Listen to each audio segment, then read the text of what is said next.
Kalau ada umat lain ya, yang menjelek-jelekkan Kanjeng Nabi, ada dua sikapnya kita. Pertama, harus ada respon kita untuk membela Kanjeng Nabi sesuai dengan kapasitas dan kemampuan kita masing-masing. Ya. Artinya begini, kalau kita ini rakyat biasa, apa yang bisa kita lakukan? Ya lakukan.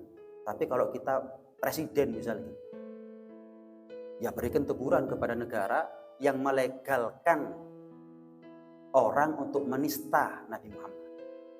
Berikan teguran, berikan ancaman, tunjukkan kalau kita ini macan Asia.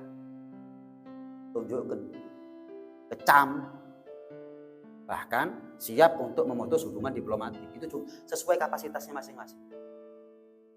Sesuai dengan kapasitasnya masing-masing. Yang kedua, ada ucapan ulama yang menarik. Ketika beberapa tahun yang lalu, orang-orang Denmark ya membuat karikaturnya Nabi Muhammad. Sudah karikatur, nggak pantas lagi. Gambarkan Nabi itu teroris, dikelilingi sama perempuan-perempuan, walhasil begitu. Tetap harus ada sikap yang pertama itu tetap. Cuman itu juga menjadi bahan koreksi buat kita. Bahan koreksi buat kita. Kenapa?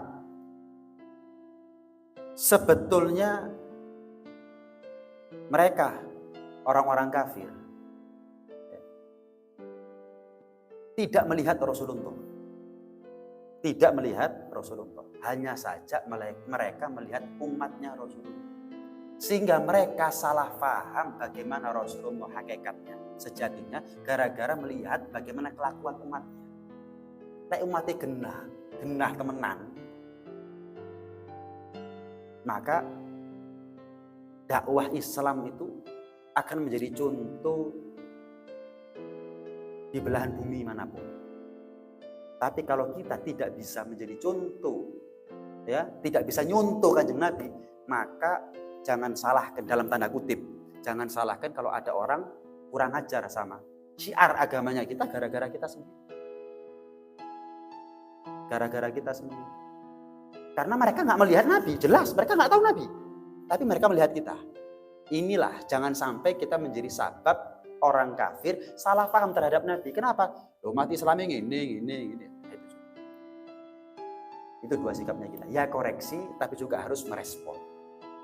Harus merespon. Ojo lek rumah tangga nih di umak-umak wong ngamuk, tapi Kanjeng Nabi sampe melok-melok aku. Nah, berarti kan dia menganggap kemuliaan rumah tangganya lebih mulia daripada kemuliaannya Rasulullah. Kemuliaan rumah tangganya dijaga.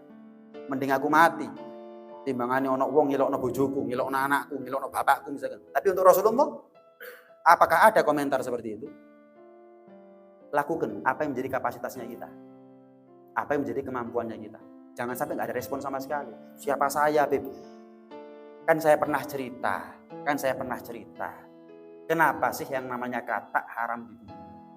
Karena katak ketika Nabi Ibrahim dibakar, itu katak ngambil air.